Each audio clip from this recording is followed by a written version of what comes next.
அனைவருக்கும் வணக்கம். பலம் காலம் தொட்டே நம் உலகை ஆட்டி படைத்து வரும் பழக்கத்தில் ஒன்று போதை பழக்கம். இதனால் எவ்வளவோ தீய செயல்கள் அரங்கேறிவிட்டன. இருப்பினும் இதன் பயன்பாடு குறைந்த பாடே இல்லை. மனிதன் வெறுத்து ஒதுக்க வேண்டியவற்றுள் மிக முக்கியமான ஒன்று போதை பழக்கம். போதைப் பொருளால் தனிமனித வாழ்வு சீரழிவதோடு நாட்டின் பொருளாதாரமும் சீர்குலைகிறது.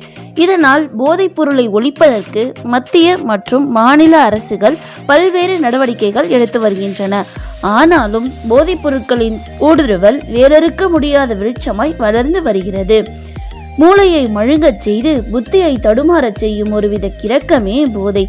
இந்த போதையில் ஒருவித சுகம் கிடைப்பதாக எண்ணி சிலர் விளக்கில் விழும் விட்டில் பூச்சிகளாய் வாழ்வை தொலைக்கின்றனர்.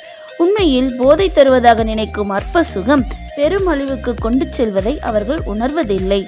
போதைப் பொருள் கடத்தல் மற்றும் விற்பனை இன்று மிகப்பெரிய பிரச்சனையாக சமூகத்தில் உள்ளது.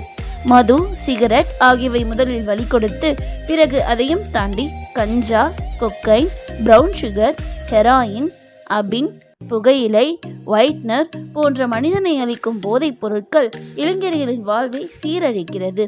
இவர்கள் மட்டுமின்றி இவர்களின் குடும்பமும் பாதிப்புள்ளாகிறது.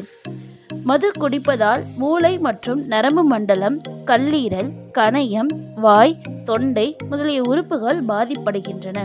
அடிக்கடி மது அருந்துபவர்களுக்கு மனநோய் வருவதற்கான வாய்ப்பு அதிகம் உள்ளது.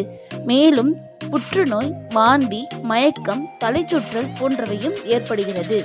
உடல் அளவிலும் மன அளவிலும் குடிக்கு அடிமையாகி விடுவதால் வாழ்க்கையில் பலவிதமான பிரச்சனைகள் ஏற்பட்டாலும் கூட கடன் வாங்கியாவது மது குடிப்பவர்கள் இன்றைய சமூகத்தில் அதிகமாக உள்ளார்கள். ஏனெனில் குடியை நிறுத்தும் போது கைநடுக்கம், தூக்கமின்மை, மனச்சோர்வு, சிந்திக்கும் திறனில் பாதிப்பு, பயம், பிரம்மை, நரம்பு தளர்ச்சி, உணர்ச்சியின்மை போன்ற பாதிப்புகள் உண்டாகிறது. மது அருந்துவதை உடனடியாக நிறுத்த முடியவில்லை என்றாலும் சிறிது சிறிதாக மது குடிப்பதை குறைத்துக் கொள்ள வேண்டும். இன்றைய சமூகத்தில் அதிக அளவில் இருக்கும் தீய குணங்கள், வன்முறைகள், தவறான செயல்கள் போன்றவற்றை அடியோடு அழிப்பதற்கு மது ஒழிப்பு மிகவும் முக்கியமான ஒன்றாகும்.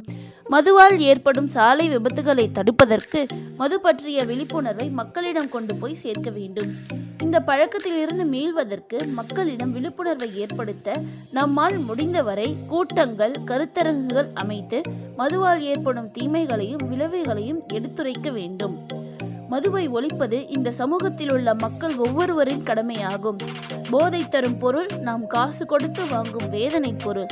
போதையை தவிர்ப்போம், மக்கள் வளம் காப்போம்.